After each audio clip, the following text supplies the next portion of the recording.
Party సిద్ధాంతాలపై అవగాహన లేని వారికి టికెట్లు ఇస్తే ఎలా ఉంటుందో తిరువూరులో పరిస్థితిని చూస్తే అర్థమవుతుంది. పార్టీ లేకపోతే వారి పరిస్థితి ఏంటో తెలుసుకోకుండా పార్టీ లైన్ దాటి ప్రవర్తించే వారిపై కఠిన చర్యలు తీసుకోవాల్సిందే అని టీడీపీ అధినేత సీఎం చంద్రబాబు స్పష్టం చేశారు. చాలా మంది ఎమ్మెల్యేలు తమ వ్యక్తిగత ఇమేజ్ తో గెలిచామని అనుకుంటున్నారని, ఇష్టం వచ్చినట్లు ప్రవర్తిస్తున్నారని ఆక్షేపించారు. అలాంటి వారు నిరభ్యంతరంగా బయటకు వెళ్లి వ్యక్తిగతంగా పోటీ చేసి గెలవచ్చు అన్నారు. పార్టీ అండలేకపోతే వారి పరిస్థితి ఏంటో అప్పుడు అర్థమవుతుంది అని చెప్పారు.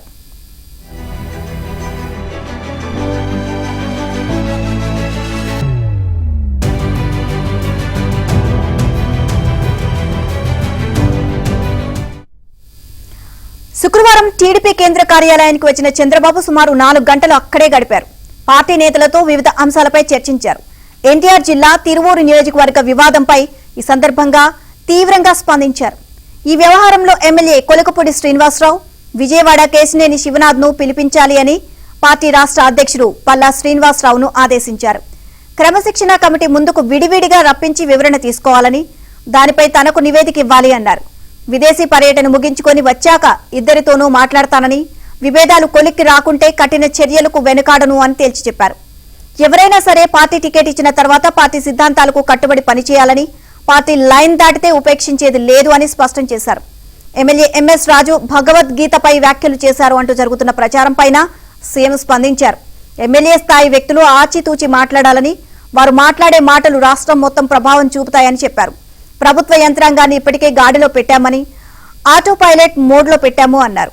గ్రామ సచివాలయాల పేరును స్వర్ణాంధ్ర సెంటర్లు లేదా స్వర్ణాంధ్ర కేంద్రాలుగా మార్పు చేస్తే ఎలా ఉంటుంది అనే అంశంపైన నాయకులతో సీఎం చర్చించారు.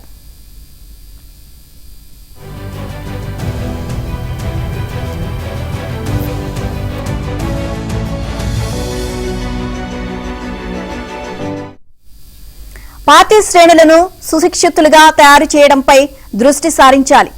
రాజకీయాల్లోకి రావడం అంటే కేవలం డబ్బు సంపాదన కోసమేనన్న ఆలోచనను తుడిచివేయాలి. ఆర్థిక స్థిరత్వం కోసం వేరే మార్గం చూసుకోవాలి. ప్రజాసేవకే రాజకీయాల్లోకి రావాలి. ఈ దిశగా క్యాడర్కు శిక్షణా కార్యక్రమాలు నిర్వహించాలి. మద్యం వ్యాపారంలో ఎక్కువ మంది రాజకీయ నాయకులు ఉంటున్నారు. దాని ద్వారా సంపాదించిన డబ్బు ఉండదు. గత ప్రభుత్వ హయాంలో మద్యం కుంభకోణం కేసు దానికి ఉదాహరణ. ఒక వారంలో ఒక రోజు పార్టీ కార్యాలయానికి కేటాయిస్తూ ప్రభుత్వ పరంగా, పార్టీ పరంగా రెండింటికి సమయం కేటాయిస్తా. కార్యాలయానికి వస్తే సొంత ఇంటికి వచ్చిన అనుభూతి కలుగుతుంది.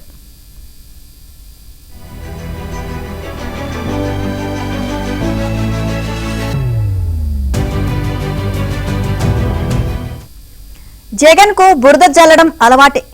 కోడికత్తి డ్రామా, వివేక హత్య, గులకరాయి డ్రామా ఇవన్నీ తానే చేసి మనపై బురద జల్లాడు. తుపానుపై ఇప్పుడు విమర్శలు చేస్తున్నప్పుడు ప్రజలను మోసం చేసి మభ్యపెట్టి రాజకీయం చేద్దామన్న ఆలోచనే తప్ప వారికి మంచి చేసి రాజకీయం చేద్దామన్న ఆలోచన జగన్ కు లేదు. సోషల్ మీడియాలో వైసీపీ ఫేక్ ప్రచారాలకు వాస్తవాలతో ధీటుగా సమాధానం ఇవ్వాల్సిందే. దీనికోసం సంబంధిత నిపుణులను నియమించుకోవాలి. సోషల్ మీడియాలో సమర్థంగా పనిచేయకపోతే వైసీపీ చేసే దుష్ప్రచారాలనే ప్రజలు వాస్తవాలను నమ్మే ప్రమాదం ఉంది. తుపాన్ను ధీటుగా ఎదుర్కోవడానికి ప్రభుత్వం చేసిన కృషిని మన పార్టీ నేతలు ప్రజల్లోకి బలంగా తీసుకువెళ్లలేకపోయారు. లండన్ పర్యటన ముగించుకొని వచ్చాక జిల్లా పార్టీ అధ్యక్షులు రాష్ట్ర కమిటీని ప్రకటిస్తాను అని అన్నారు.